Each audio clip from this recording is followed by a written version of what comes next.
Mahigit sa 10 taon na ang nakalipas, biglang lumitaw sa mundo ang mga portal na maaaring mag-ugnay sa iba't ibang dimensyon, at iba't ibang mga halimaw at mga bistang naninirahan sa kanila.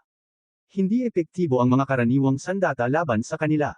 Tanging ang mga taong may awakened special abilities ang makakalaban sa kanila.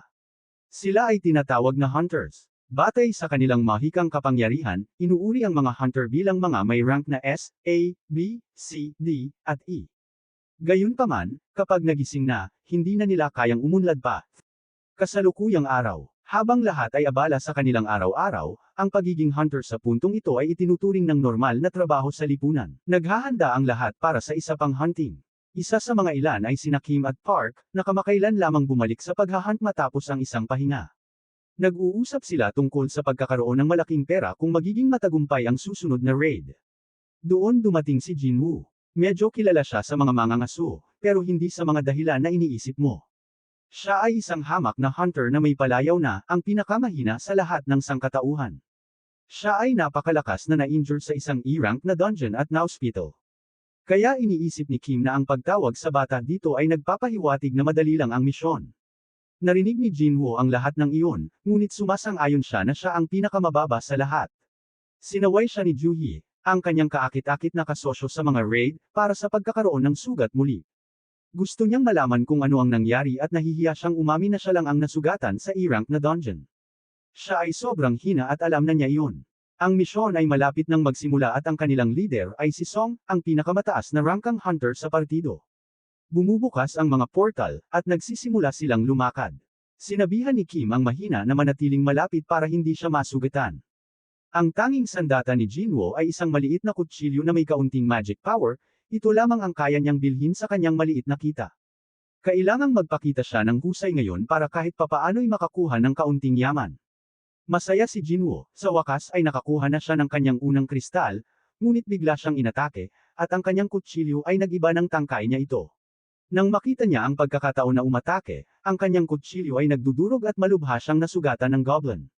Sa kabutihang palad, malapit lang si Park at pinatay ang goblin. Habang nakahiga si Jinwoo sa lupa, nagmamadali si Juhee na pagalingin siya, ang talunan ay tanging makamasid lamang. Sa kabutihang palad, malapit si Park at siya ang humarap sa goblin.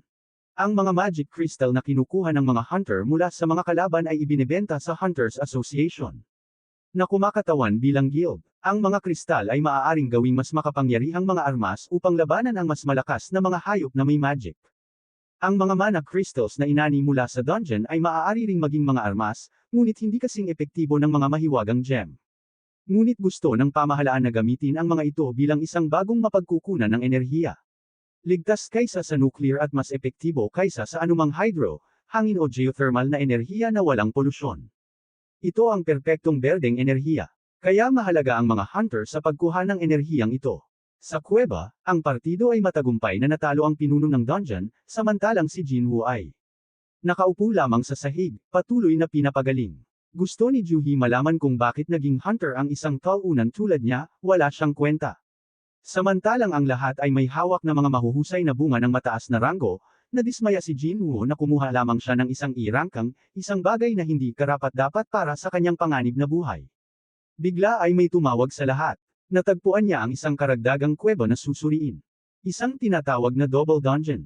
Karaniwan kapag natalo ng mga hunter ang huling pinuno, isasara na ang dungeon, ngunit ito ay hindi. Kaya't sulit na eksplorahin. Lahat ay natutuwa para sa mas maraming yaman.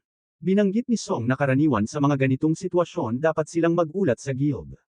Ibig sabihin na ibibigay ang dungeon sa ibang tao. Lahat ay nangangarap na magpatuloy, simpleng D-rank dungeon lang naman.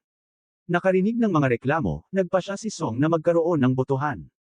May 6 na taong sumusuporta at 6 na tutol. Si Jinwoo ang magiging nagpapasya. Nauunawaan niya kung gaano delikado ang D-rank dungeon para sa kanya, ngunit dahil nawawala ang kanyang ama, siya lamang ang may kakayahan sa pamilya na kumita ng pera. May mga bayarin ang kanyang ina at kailangan ang kanyang kapatid na makapagkolehiyo. Kailangan niya ng pera. Gusto ni Jinwoo na magpatuloy. Nakalimutan ba niya na wala siyang sandata? Samantala, sa guild, mayroon silang teknolohiya na sinusuri ang talento at ranggo ng mga tao, kasama ang 12 ng mga ahente na naghahanap para sa kanilang sariling asosasyon. Lahat ay sumusubok na kunin ang pinakamataas na ranggo ng mga hunter na magbibigay sa kanila ng mas mahusay na kita sa hinaharap. Ang mga hunter ng ranggong S ay hindi lamang malakas, ngunit kung may nakakakilala sa kanila sa publiko, sila ay parang mga idolo. Sa kuweba, ang mga hunter ay naglalakad na sa loob ng kuweba ng mga 40 minutes na ngayon. Humihingi ng paumanhin si Jinwoo kay Juhee, bagaman hindi niya nais pumasok sa kuweba, siya sa totoo lang ang pumilit dito. Hindi niya pinapansin ang paumanhin nito, galit na galit dahil itinuturing siyang taunan na hindi nagpapahalaga sa kanyang buhay. Siya ay nabubuhay ngayon dahil sa kanya, ang B-rank na healer. Maaring humingi siya ng paumanhin sa kanya sa hapunan, na kinagulat ni Jinwoo.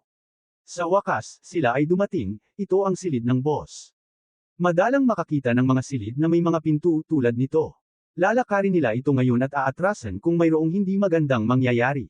Samantala sa guild, isang naunang nai-record na mensahe ni Go Gun-hee, ang Pangulo, ay ipinaliwanag na ang pagiging isang hunter ay isang mapanganib na propesyon na may maraming bagay na hindi pa alam tungkol sa mga dungeons. Hindi mo kailanman dapat bitawan ang iyong pag-iingat. Kung nais nilang mabuhay, kailangang maging maingat sila. Binuksan ng partido ni Song ang pintuan at nagliwanag ang silid.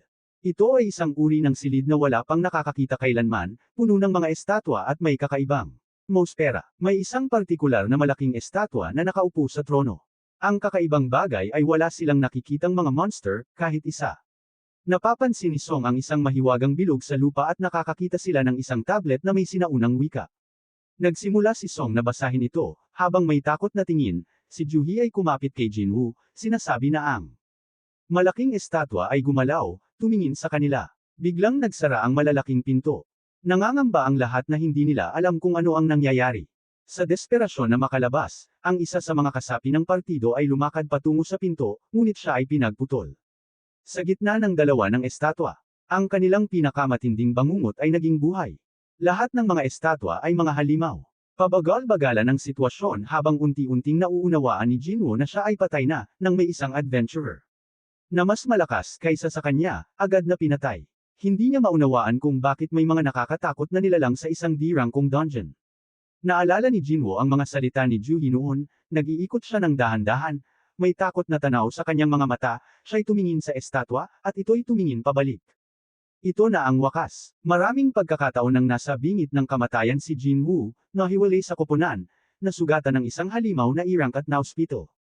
Halos mamatay sa gutom nang siya ay mabihag sa isang maze.